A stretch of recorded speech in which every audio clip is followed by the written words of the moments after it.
السلام علیکم ورحمۃ اللہ وبرکاتہ۔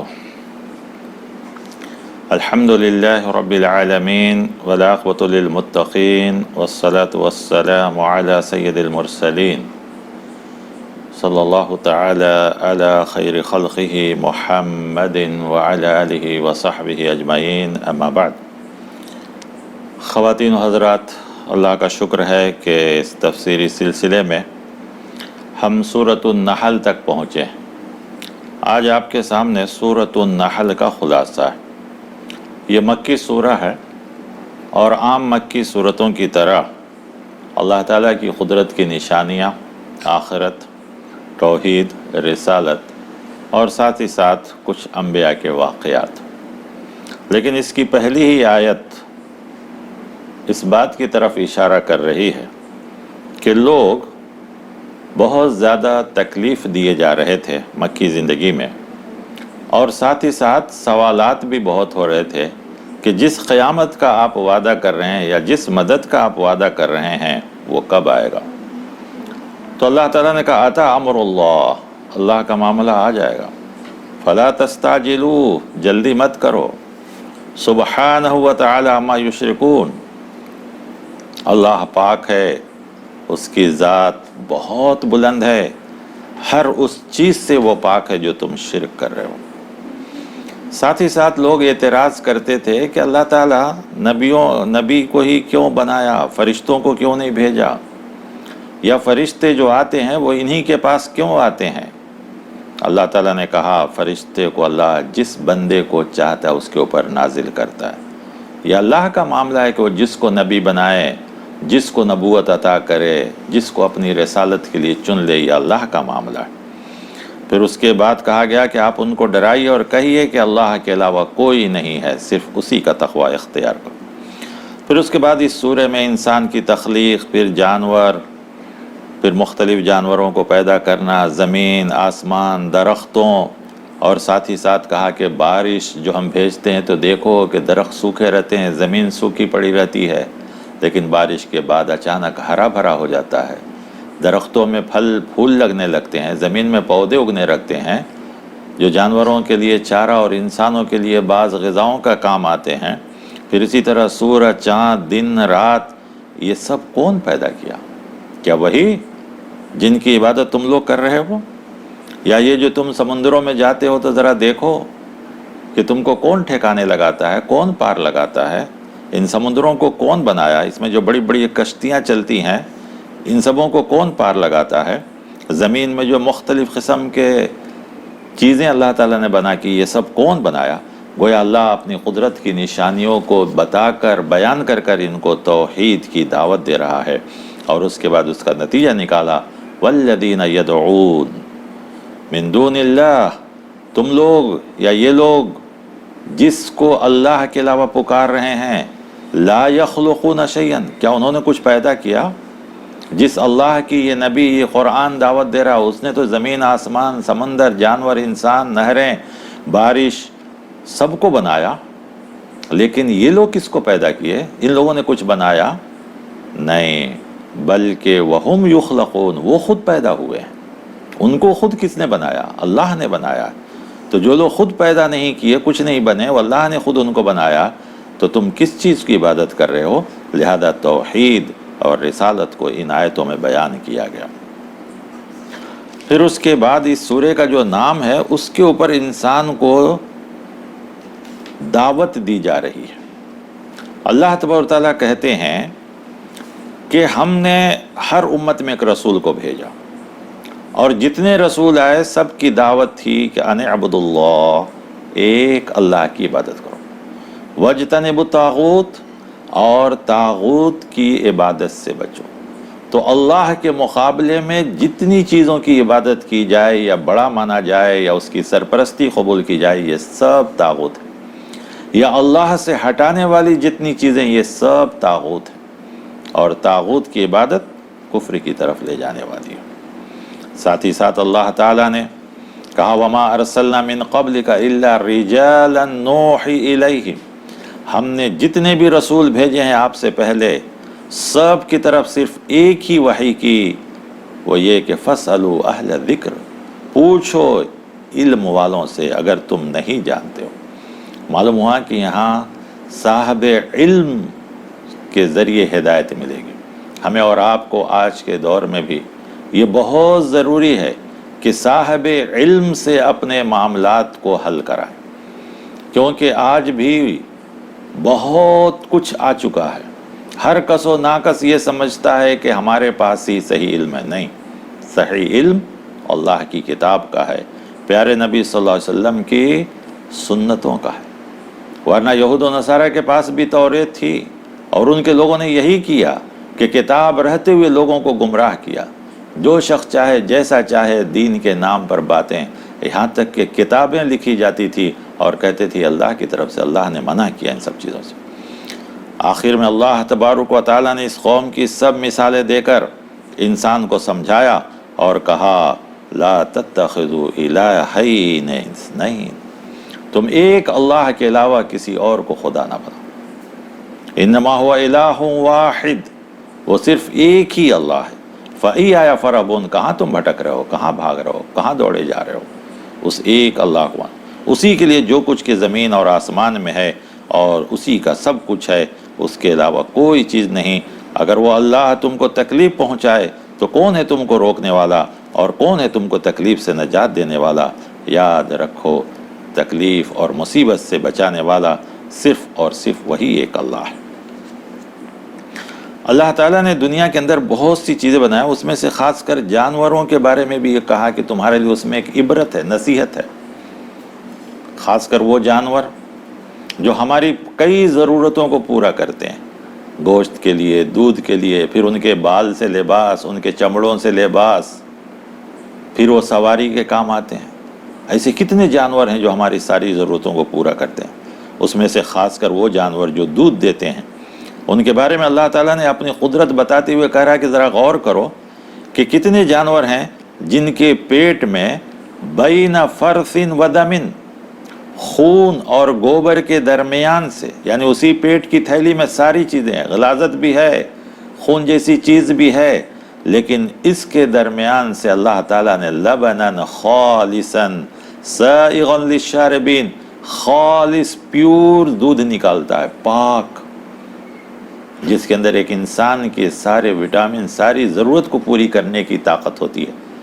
کون بناتا ہے، کون نکالتا ہے کہ انسان چارہ کھا رہا ہے، وہ اس سے گوبر بن رہا ہے، اس سے خون بھی بن رہا ہے، اور ساتھ ساتھ اللہ تعالیٰ تمہارے لیے دودھ بھی تیار کر رہا ہے۔ کیا ہے کوئی ایسا بنا کے دینے والا؟ پھر اسی طرح پھلوں کو دیکھو، کھجور، انگور کو کون پیدا کیا؟ ان کو کتنے قسم کے کھجور ہیں، انگور ہیں، سب کے درخت ایک ہی جگہ، سب کو ایک ہی پانی دیا جاتا ہے، سب کا موسم ایک، لیکن اللہ تعالیٰ جو ہے تمہارے لیے الگ الگ مزہ دار بنا کے بھیجتا ہے۔ کون ہے وہ؟ اب اس کے بعد اس سورے کے نام سے جو بات ہے اس پر بڑی اہم بات کہی جا رہی ہے۔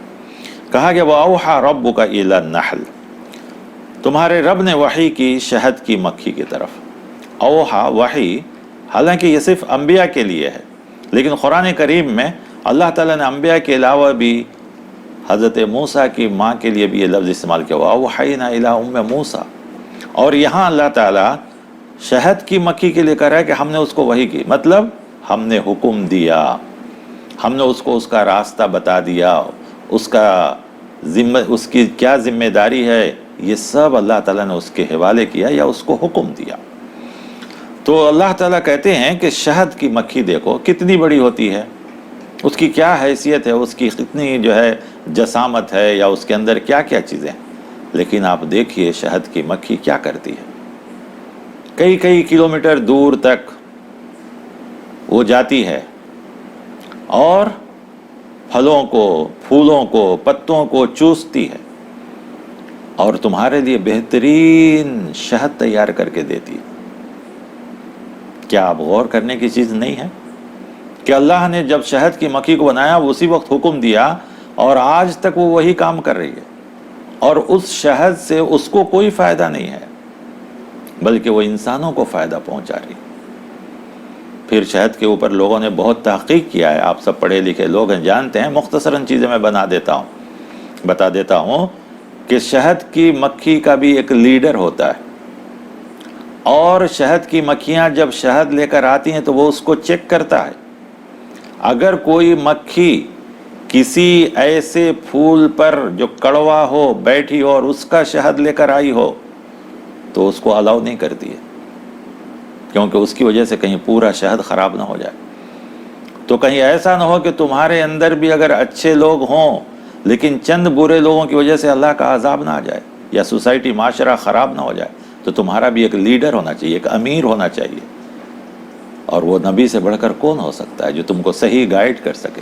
جس طرح شہد کی مکھی کا لیڈر گائیڈ کرتا ہے اس طرح تم کو گائیڈ کرنے کے لیے بھی ایک آدمی چاہیے. اور پھر اس کے بعد دیکھو شہد کی مکھی کو اللہ نے صرف حکم دیا تو وہ ساری جگہوں میں جاتی ہے. پھر ایک اور چیز اس میں بیان لوگوں نے تحقیق کیا ہے کہ شہد کی مکھی کو راستہ کون بتاتا ہے.